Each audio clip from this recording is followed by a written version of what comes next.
தாங்கள் முழுமையான பெண்ணாக அடையும் பாக்கியத்தை பெறுவீர்கள். எப்படிப்பட்ட மகனை விரும்பினீர்களோ அதுவும் அவ்வாறே நடக்கும். அம்மா, நீங்கள் என்னை பற்றிய உண்மை அறிய விரும்பினீர்கள் அல்லவா?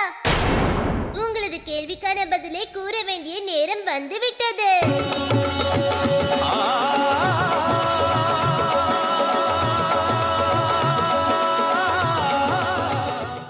இன்று இரவு 7 மணிக்கு ஜெய் வீர ஹனுமான். ஆமாமா, அங்க இருந்து ஃப்ளைட்ல தானே வரணும்.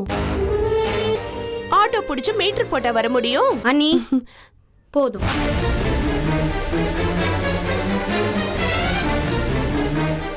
மாமியார் வீட்டுக்கு வந்திருக்கேன்னு கேவலமா பேசுறீங்க. மாமியார் வீட்டுல இருக்கிறது ஒண்ணு கேவலம் இல்ல.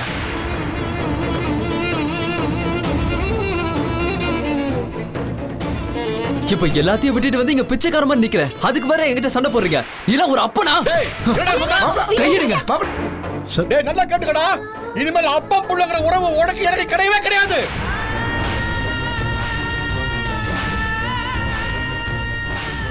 இன்று இரவு 8:30க்கு கைராசி குடும்பம்.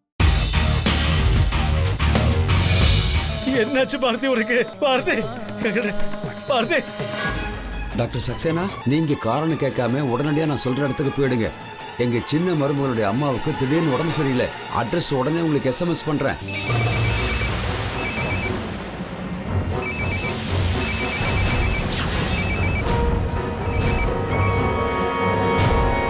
ஓ நோ, போன் அட்டெண்ட் பண்ணிட்டேனே.